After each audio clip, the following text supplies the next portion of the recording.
Hello everyone and welcome to this edition of the Phanboiznetwerk. Today we're talking about a game that I've been looking forward to for a long time. Today we're talking about Resident Evil 6 for the Xbox 360. Now I got my edition at Walmart because it came for some decals for my Xbox. I'm just that gay. I got 3 decals of Leon and Helena, Chris and Piers, and then Jake and whoever. I got the 3 decals. So today we're talking about Resident Evil 6. Get ready. Now earlier in the year, Resident Evil, I don't remember because I hated it so bad, Resident Evil Operation Raccoon City came out, and I was looking forward to it. I was like, you know, you get to see Leon when the Raccoon City outbreak happened. And I was like, man, I can't wait to play this. It looks so cool. You finally get to play a Resident Evil game where you don't have to stop and shoot, and you get to play some new characters.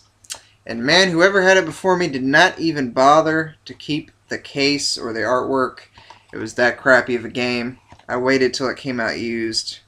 And honestly, I was so disappointed in it. As a terrible game.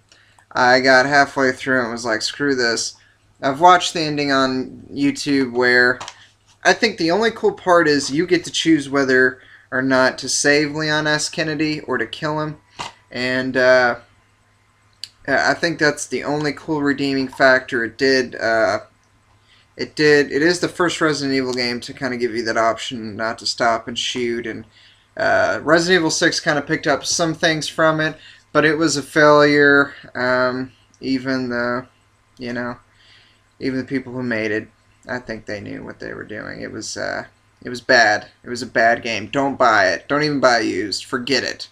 Forget it and just buy Resident Evil 6. Don't buy this game, it sucks! Yeah, so this is my old 2002 Vision TV. And right now, I've gone back to play Chapter 3 of Leon S. Kennedy's, which was one of my favorites. Can you do something about these bars? I can try. Hold on.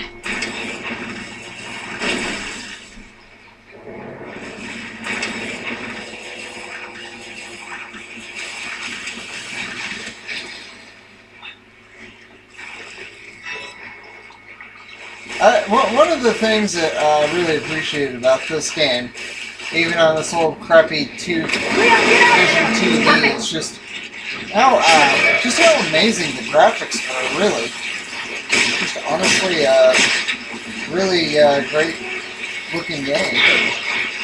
And there I go, of course, eating up. Thanks. I think that it took a while for them to kind of go, well, the past 5 Resident Evil games, we've been alternating characters, you know, Chris Redfield or Leon, and I think one of the redeeming factors for this game was, I felt, you get to play as Leon and Chris, and then Jake, and then you can alternate. You can go back and play their sidekick's point of view.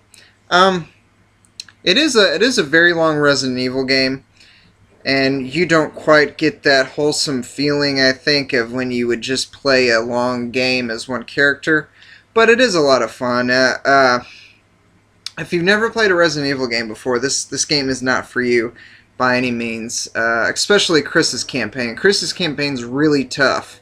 And if you don't know how to conserve ammo, or just... it is a tough one. This game... You finally get zombies with bulletproof vests and guns and all sorts of new zombie villains. For me, it's a great Resident Evil game. I've been waiting for a game to have Leon in it since Resident Evil 4 came out. As Leon's my favorite Resident Evil character, so I've been waiting a long time just to have him back. What the fuck? Another great thing about the game is that the cutscenes are just... I think the cutscenes are really great. Some of the best that I've seen in a Resident Evil game. They look fantastic. The voice acting's really good. I've heard a couple people kind of go, well, there's not that much of a story, blah, blah, blah. I mean, the story isn't that big. It's just kind of, it's a fun game. It's far better than Operation Raccoon. It's gotten mixed reviews, I know. I really like it. In my opinion, it was better than Resident Evil 5. It's been my favorite since 4. For me, I think Resident Evil 4 will always be my favorite, but Resident Evil 6 is a close second. And I do think the developers are right. Sometimes you just got to take chances and move on and sort of just experiment on what's good for your franchise. And I think this was a good step in the right direction. But I think there's room for improvement. That's why I'm giving Resident Evil 6 an 8.5 out of 10. I don't think it's perfect. I think it has its flaws. Like I said before, you don't quite... I kind of wished I had a game where I could play as Leon for 20 hours, or as Chris for 20 hours, or Jake for 20 hours. But you get 5 chapters. You get about 5 or 6 hours worth of gameplay for each character. And, the graphics are great. And different things like that. And it's a little less roam around. I think one of the things that took me back was the updating the weapons, making them better, gotta make room for them, blah blah blah. That was kind of taken away. But the new herb system's really cool. Instead of having to mix and match these herbs, you just kind of put them on your screen and then you just kind of take them by mouth.